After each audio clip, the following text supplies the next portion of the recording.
Yeah, I can show that. Last night was the GAMPAC dinner, and yeah, and I want you to know that the whole issue of extended nurse practitioner education came up. Yeah, and so Sharon. Okay, folks, it's time to get started. It's 8 o'clock. I'm going to ask Chairman Lumsden if he'll open us with prayer.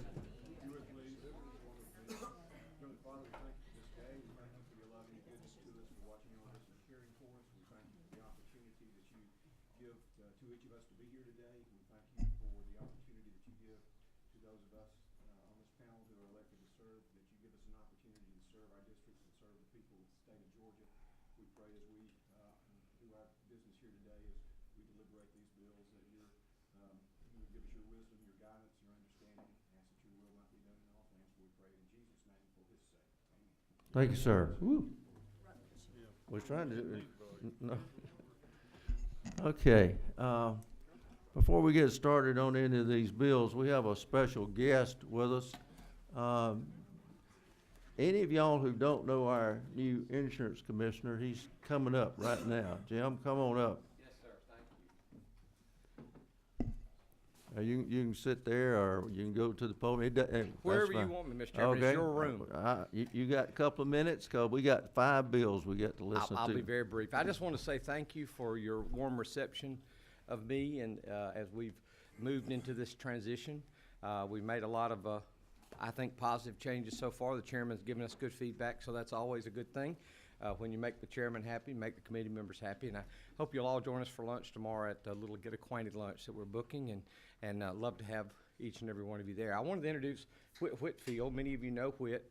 Whit's our new legislative guy. He's been at the department for quite a while. He's worked in consumer services and done a lot to help members with issues relative to getting people paid and getting claims adjusted and settled properly. So I know he's familiar to many of you, and he looks forward to serving you. You have his contact information, and you have mine as well. So thank you so much for your service, Mr. Chairman. Thank you so much. Thank you, Jim. And in regard to Whit, he spends as much time in my office as he does in yours. So that's a good thing. That's right. Okay. We've got one bill in particular that is really an easy bill. Chairman Morris, would you come on up? There's a date in the code that the only way we can change that date is to change the law.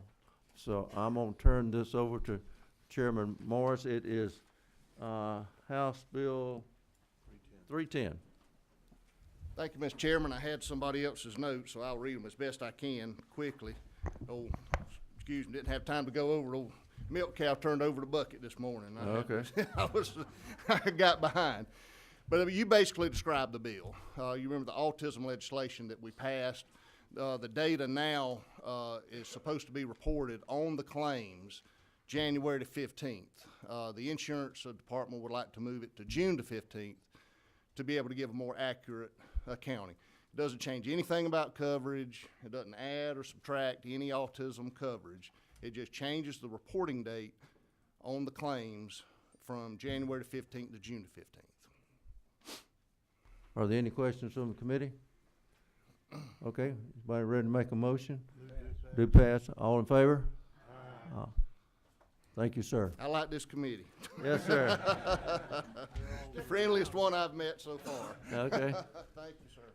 All right, House Bill 167, Chairman Taylor. Now, go ahead. In her presentation, think about what happened this past fall when Michael came through. Have that in the back of your mind after you go ahead. Thank you, Mr. Chairman, members of the committee. Today I bring you House Bill 167. And yes, Mr. Chairman, you are correct. My district was heavily damaged under this hurricane. But it's a very simple bill, and it applies to things such as after a disaster, insurance companies would like to pay simple, uncomplicated claims as quickly as possible. This bill will allow companies to employees to pay simple claims such as food spoilage claims that are limited in amount by the insurance contract. And it's going to make that person not have to have a licensed adjuster's license. This approach will reserve more of the seasoned adjusters to do redeployment to the really heavily damaged area. And the bill will streamline the process for quickly resolving a small part of these claims. And I will tell you, being able to settle these claims would have made a tremendous difference for the people in my district who had tremendous amounts of foods, spoilage in particular. But there are many simple claims. That's all this bill does. It actually has any claim under $1,000 would be able to be settled, and you would not have to have an adjuster's license. Any questions? Any questions from anyone? Okay, well, I guess it's time for a motion, either up or down. Move to pass, all in favor say aye. Aye. Thank you, ma'am. Thank you. Okay, now, Chairman Carson,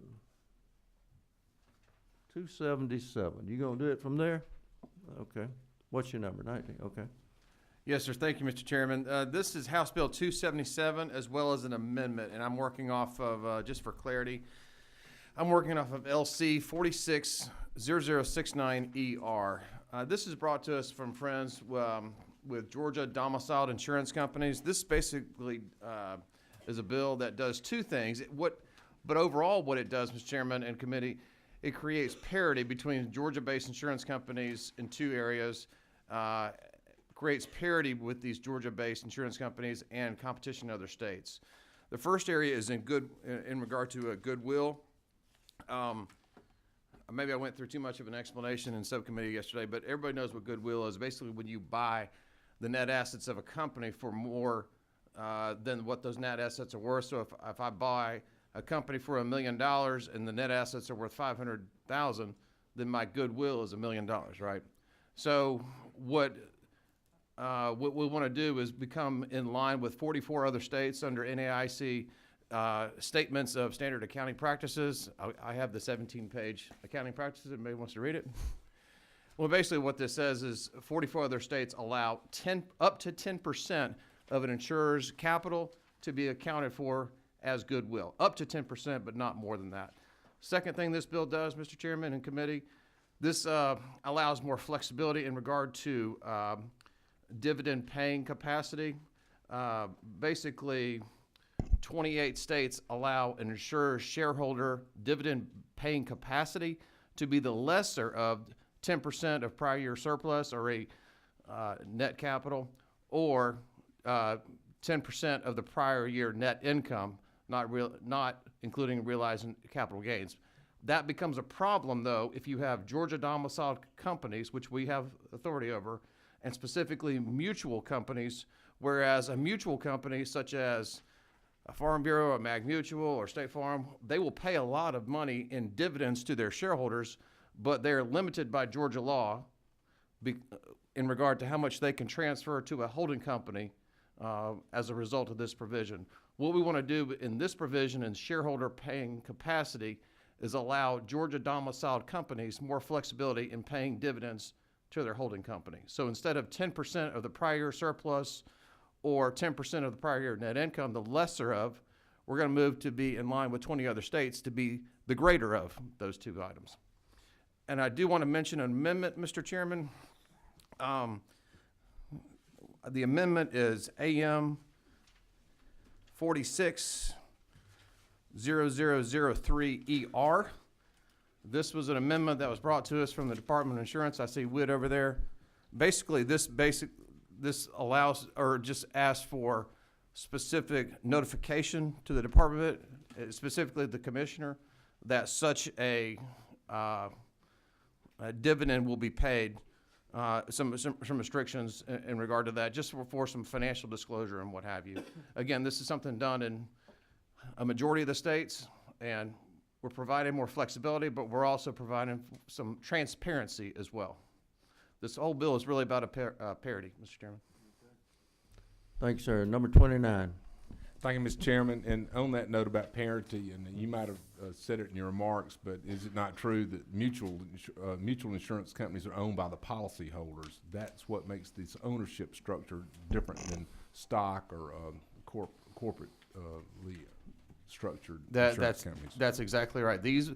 Ultimately, these insurance companies are owned by their policyholders. What we're talking about is allowing more flexibility for paying dividends among the holding companies, just like what's done in 28 other states. Okay. All right, well, let's see. Probably the proper procedure is to vote on the amendment. So again, the amendment is AM 460003ER. Again, this is supported by the Department of Insurance, as well as the bill is supported by Georgia domiciled, specifically mutual companies, including Farm Bureau and a number of others, and Mag Mutual. Okay, I hear a motion on the amendment. Move to pass, okay, all in favor say aye. Okay, now, House Bill 277 as amended. Do I hear a motion? Okay, do pass, second, all in favor say aye.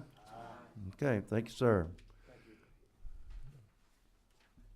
Okay, we'll have a little slight change, because I've got the next two bills, and Vice Chairman Tarvin is going to take over the operation of this little machine here. So I'm going to go down front since I got two bills to present.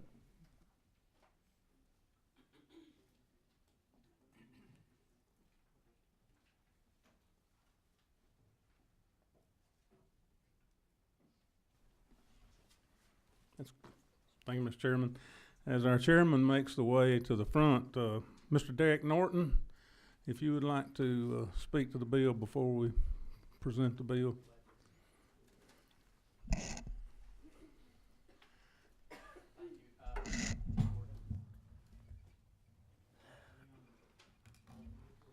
There we go. Thank you. Thank you. I'm Derek Norton. I represent the Medical Association of Georgia, and I have with me Dr. Jay Smith, emergency physician from Gwinnett County. Today actually happens to be Physicians Day, our annual Physicians Day here at the Capitol, so we have many of our MAG member physicians here in the audience with us this morning. Appreciate the opportunity, Mr. Chairman, members of the committee, to speak today. As you are all aware, this issue has been something we've been trying to solve for over 3 years now. Feels more like 10. I appreciate the chairman's passion in trying to deal with surprise bills. As recently as last week, we met and MAG put forward a compromise solution to the problem that has eluded resolution all of this time, and that's what the fair payment standard is for out-of-network services, and particularly out-of-network emergency services, which make up the vast majority of, quote, surprise bills. MAG is hopeful that we will reach a compromise and get the patient out of the middle by eliminating balance billing entirely. Regarding this bill, House Bill 84, we are supportive of transparency, have been throughout all of these discussions, but we're not in favor of this legislation because it does little to reach the goal of eliminating balance bills for Georgians. MAG and a coalition of medical specialties and patient and consumer advocacy groups favor a comprehensive solution that includes an agreed-upon payment for out-of-network emergency care, contains transparency provisions, and eliminates balance bills. We continue to offer solutions and hope to have more time to work with the chairman to reach a compromise. We ask that you vote no on House Bill 84. Thank you, sir. Thank you. I'll be happy to take any questions. Any questions for the presenter? Any questions for Mr. Norton? See none. Thank you. Thank you. Okay, well, now we're going to let Chairman Smith present Bill HB 84. I think we're working off of LC 460081S. Is that correct? Yes, sir. Okay, Mr. Chairman, go ahead. Okay, Derek was wrong on one point in particular. We've been working on this for over 4 years, and it seems like 20. And, you know, we've been down this road several times as it relates to transparency. And if you look at this bill, like I told the subcommittee the other day, the first section has nothing to do but with definitions. But the heart of the bill is on page 3, starting at line 62, section 33-20E-2. Surprise bills. You know, you go to the hospital, you think you've done everything right. Your doctor's in network, the hospital's in network, and, you know, you think you've done all your due diligence.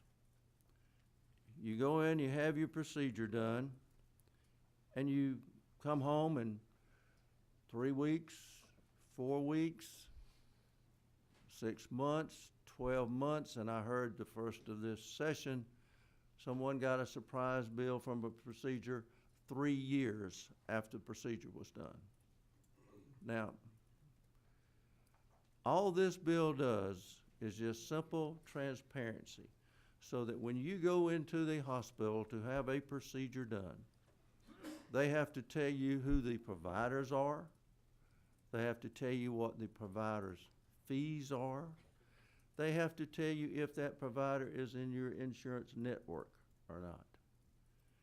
And then you'll know, and how much the insurance pays, and then you'll know if you're gonna have a bill. So then you can, you know, you got a couple of options. Most of us would probably go ahead and have the procedure done, because we can't change hospitals. You know, they not one wrapped around every corner.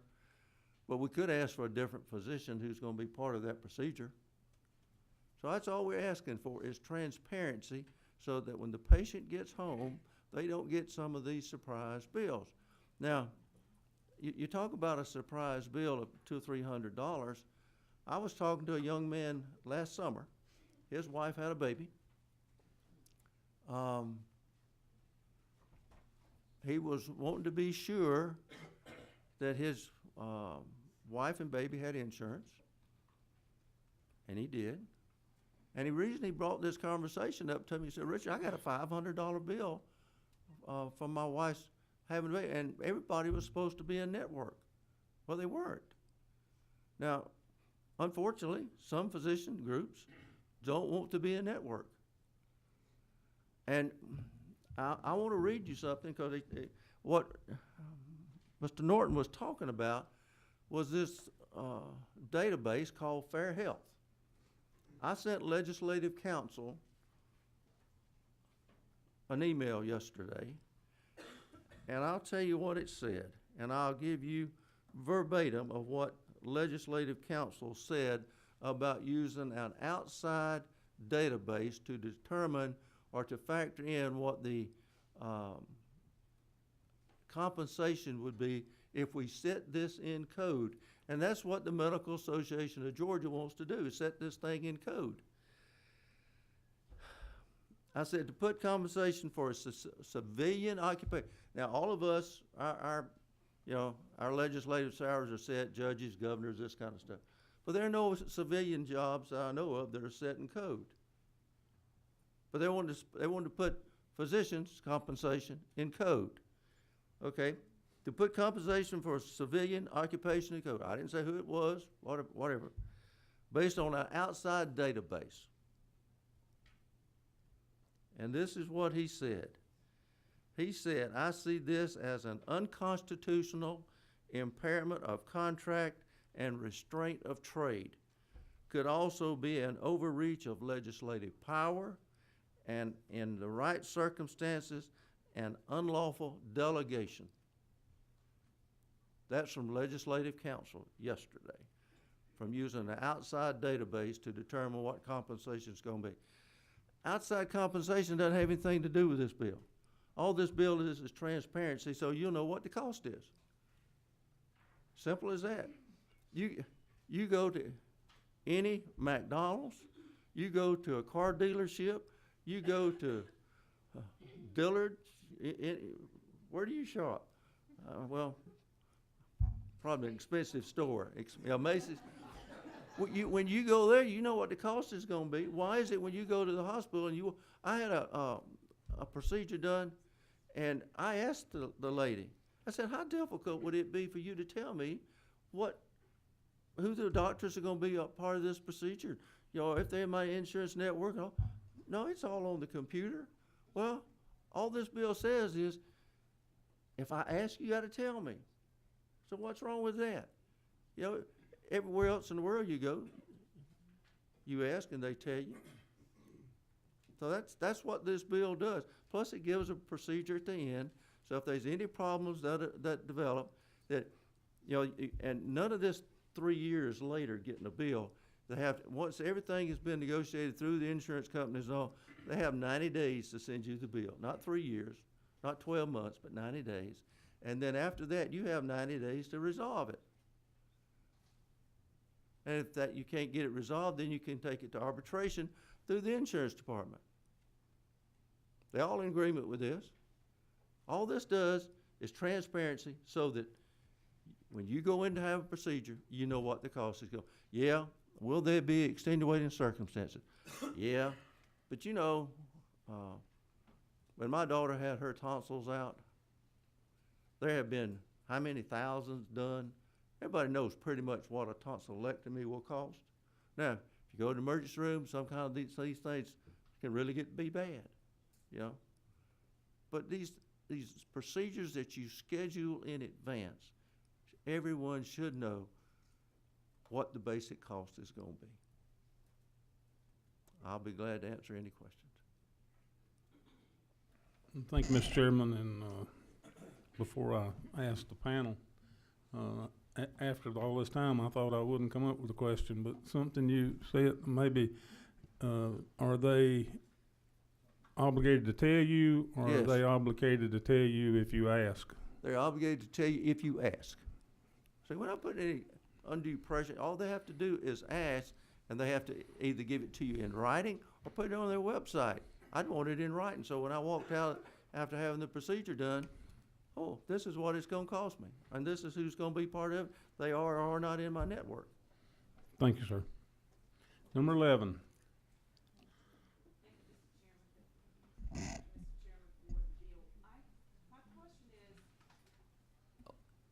How is the public gonna know to ask? That's gonna have to be an educational part on our job, or part of our job to get that word out so that people do know.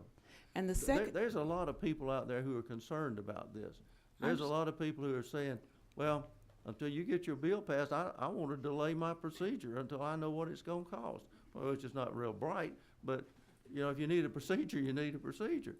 But, you know, they deserve the right to know what the cost is gonna be. Yes, ma'am. and when they get this written cost, it is just a quote, not a Yes, ma'am. guarantee, right? Yes, ma'am. There are extenuating circumstances where things occur that you cannot plan for, and that is taken into consideration. This Okay. is a good faith estimate. Okay.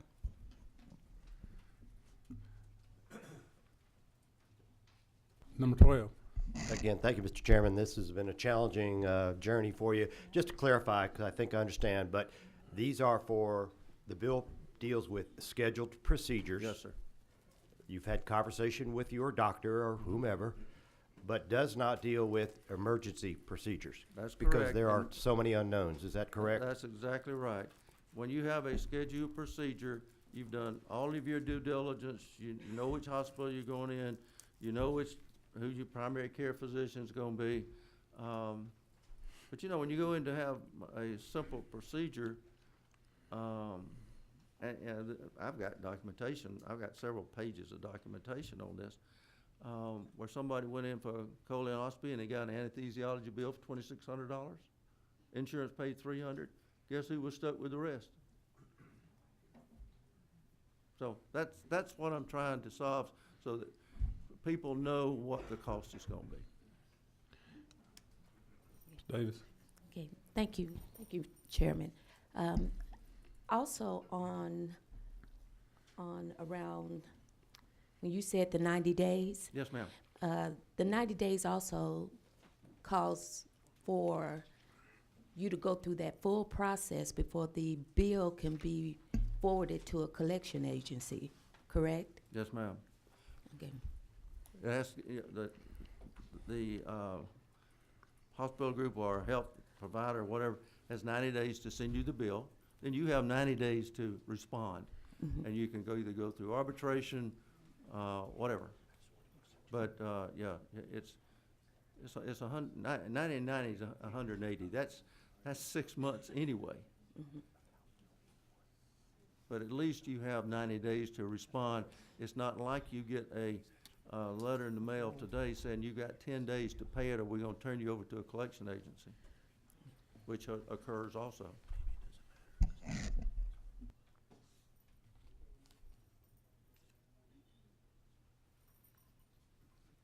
For those of you who don't know, the gentleman standing up there is one of the legislative counselors.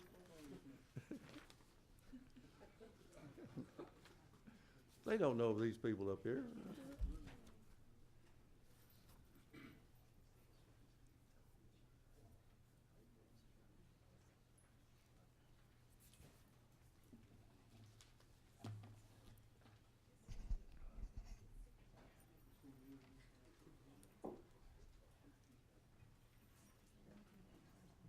I think we didn't get that straightened out. Is there any other questions? Any other questions from the panel? Number 28. Yes, I've got a question just for logistics' sake. So are you saying that the way it will work is that for anesthesiologists, for example, hospitals will have, 10 or so that service the whole hospital, but they don't know what anesthesiologist is going to be on call that day when you have surgery? So what you're saying is a hospital would say, we have these 10 anesthesiologists in this group, and if you get these 5, they're in network, but if you happen to get these other 5, they're not in network, and you could pay. So it's kind of like a range. Is that kind of how? That's the way it can happen. Okay. But if they have 5 that's in and 5 that's out, I would think you'd be able to request someone who's in. I would want to request somebody who is in network versus someone who is not, so that I don't have to pay one of those bills. Okay. Any other questions? Okay. Just clarification, we're working off of LC 460081S. Yes, sir. And was this bill originally introduced as House Bill 84 or 81? It was introduced as, actually, it was introduced last year as House Bill 678, and it passed the House when one no vote. No vote. I'm not saying who the no vote was, but it was one no vote, and that person's not on this committee. Okay, we have any further questions? Is this number 12? Maybe just an easy one, Mr. Chairman. Can you explain simply the differences between what the House passed last year versus the LC substitute we're looking at? Basically nothing, except in the arbitration. There's 2 small parts. One is it exempts dental, because if any of y'all have ever gone to the dentist or orthodontics, you know up front what the charge is going to be, and in most cases you write the check before you have the procedure done. Okay. The other part had to do with the arbitration. And we try to work with the appropriate parties. The Georgia Hospital Association came to us and said, on the arbitration, would you mind fixing it so that the bill was sent out 90 days after a clean bill between the insurance companies and the hospitals and doctors?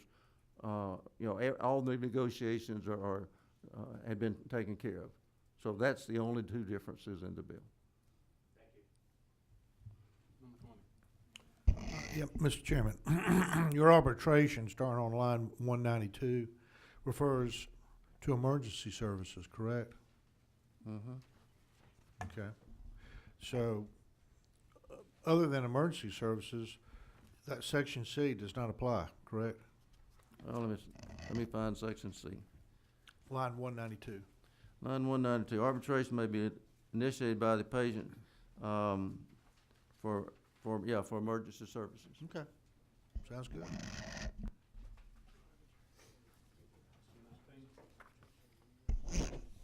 Thank you, Mr. Chairman. A question in regard to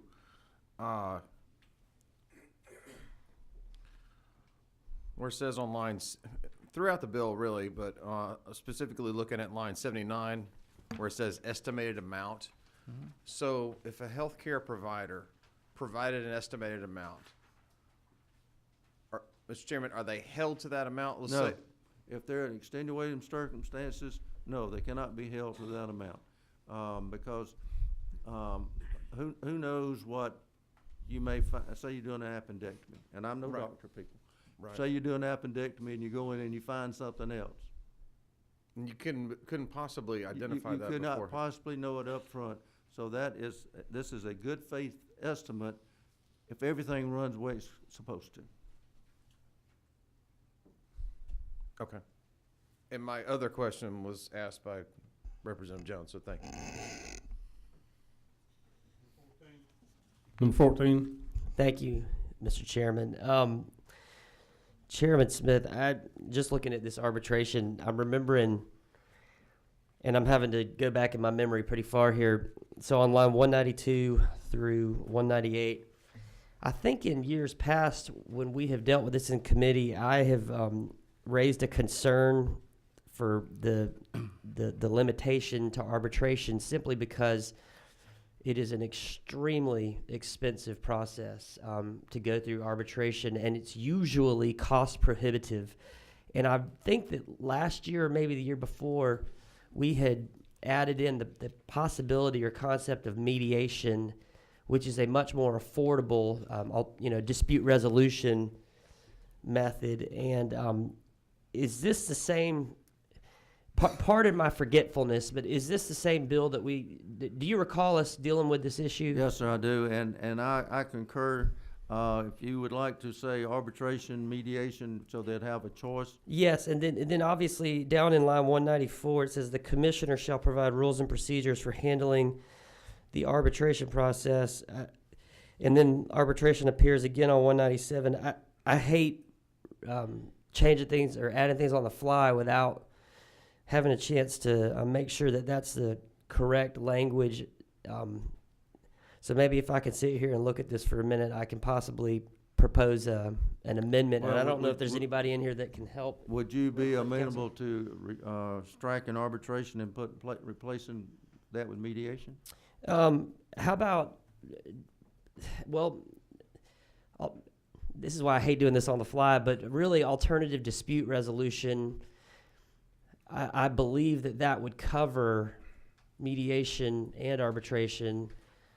I don't know, sitting here right now without researching if there are any other alternative dispute resolutions that could be a possibility, and then whether we would want them to be a possibility. And so I don't know if anybody in here would like for me to step off to step down and look at something. If there's anybody in here that has some expertise in this, I would love to try to craft some language to open that up, because it is truly, I can't tell you in my law practice how many times where I'm reviewing a contract for a client and it has an arbitration clause, and it makes their claim, it's just not worth pursuing, and it really limits their ability to make a claim. And so I would love to see us open this up a little bit to more than just arbitration.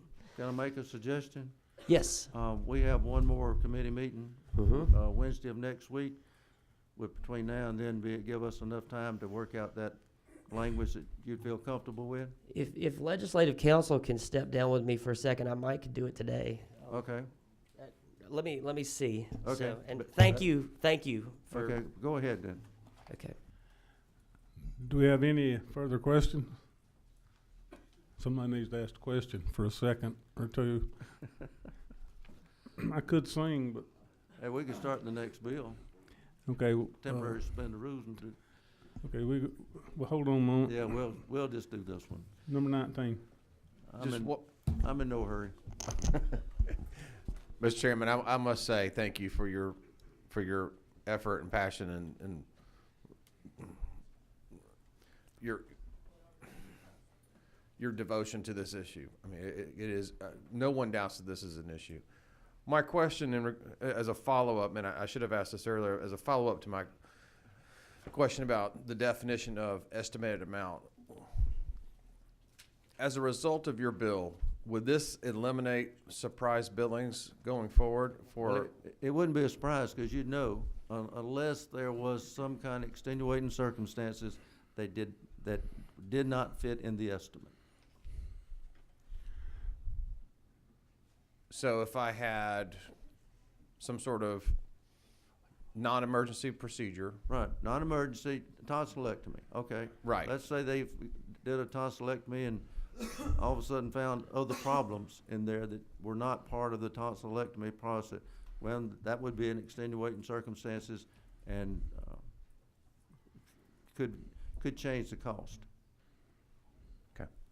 Thank you, Mr. Chairman. Let's go ahead and do it. We're just going to suspend the rules if nobody has objection and move on to House Bill 99, if that's all right. And we'll be working off of House Bill 99. We'll be working off of LC 460076S. Is that correct? Yes, sir. Go ahead, Mr. Chairman. Thank you, sir.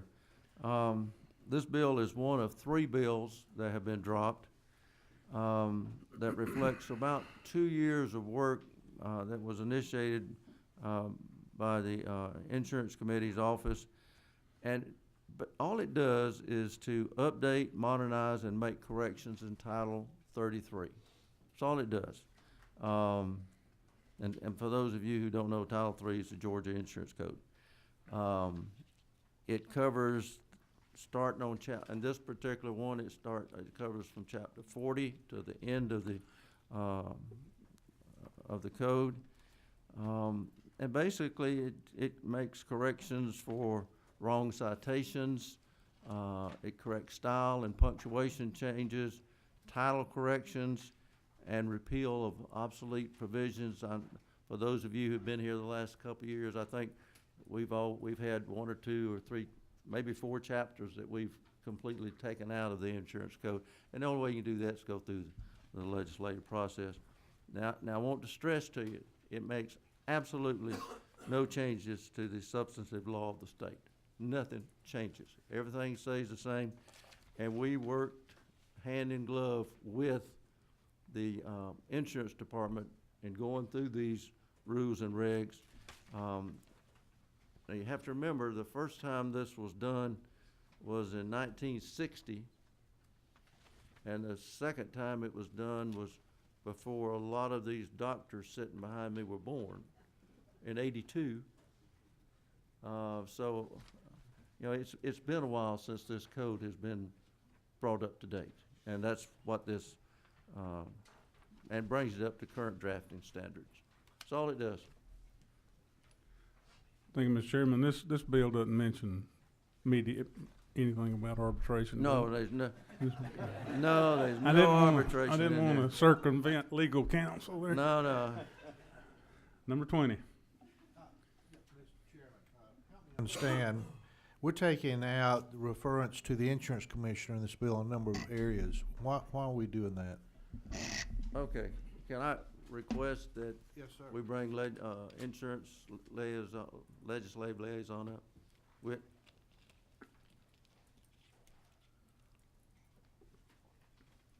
Repeat your question. I noticed, specifically line 29, the commissioner may establish such rules and regulations and issue interpretive rulings that may be necessary to carry out the provisions. So we're striking that. I don't understand why we're taking him out from that process. Yes, sir. This is strictly this is strictly an update bill. Our rulemaking authority rests in Title 33(2)(9). So as far as any updates regarding, any updates inside of this bill would not affect any of the commissioner's rulemaking authority. Okay. I didn't remember the code. Does the committee have any further questions on House Bill 99 for Chairman? Number 28. You might want to have him come back. Come back up with. Section 325, I apologize, I lost my voice. Section 325, where it talks about providers. Can you talk to me about why that whole section was crossed out? 325 through 344 in section 27.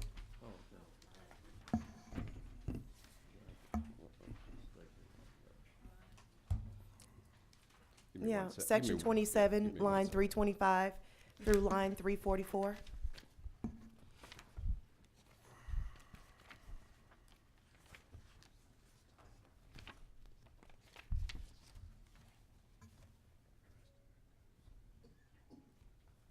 All right, section 27, lines 324.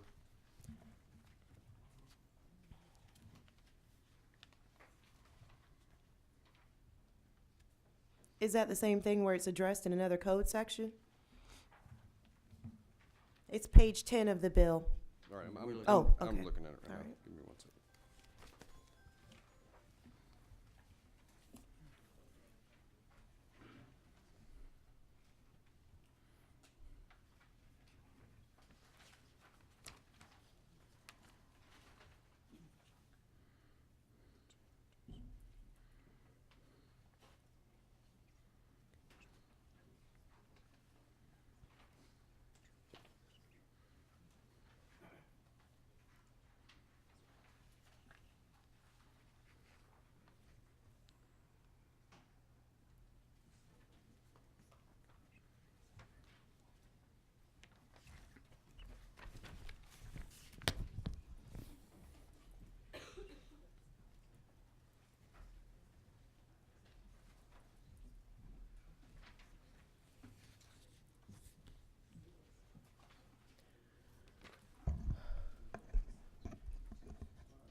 Oh, it's expired.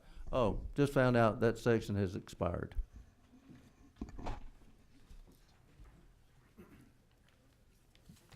I think it, prior to July 1st, 2009. So that section had expired. So, so why didn't they just change the date instead of the entire section? I'm just trying to understand. Yeah, that'd be a substitute for it. This section had been, had expired, so in order to change it, you'd have to introduce new law to make that change. Yes, did, you know, it's, right. Representative Shannon, the date of July, it had already expired. I mean, so you understand, this doesn't mark it out, it had already expired. I just want to make sure you're clear on that. It's kind of like some of those bills that, yeah, it's what a grandfather clause looks like. Okay. Okay. Any further questions for the presenter?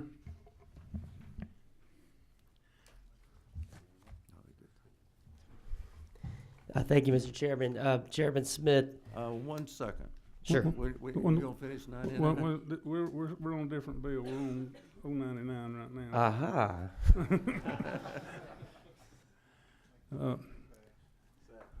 Have a motion and a second do pass. All those in favor, aye. Aye. Those opposed, same sign. All right, Mr. Chairman. Now we Back go- to Back to 84. We're back to 84, which is Line LC 192. yeah, LC 460081S. Mr. Chairman. Thank you, Mr. Chairman. Mr. Chairman. Yes, A lot of Mr. Chairman going on. I'm fortunate. I've got about 8 on my committee. 8 or You've got a 9. what? I got about 8 or 9 chairmen on my committee. Yeah. I don't think that, I'm just real cautious about making a change on the fly. And so the way I see this, there's two options. And as you mentioned, coming back in a week just to make sure, or the other is, you know, I guess if this passes today, then it would have an option to change it in rules. I don't know. Do you have a preference of either? My of this? preference would be to submit a clean bill to rules. So I'll make a recommendation, we hold this until next Wednesday. Presenter has recommended that we hold this till next week, so that's what we'll do. So the other chairman can get this straight on the legal side. Thank you. So we don't get to vote anymore No, we today. don't. You can Well, adjourn the meeting. We can, We're through today. Y'all can leave and come back next. I guess he'll announce it, but it'll be next Wednesday at 8 a.m. Yes, sir.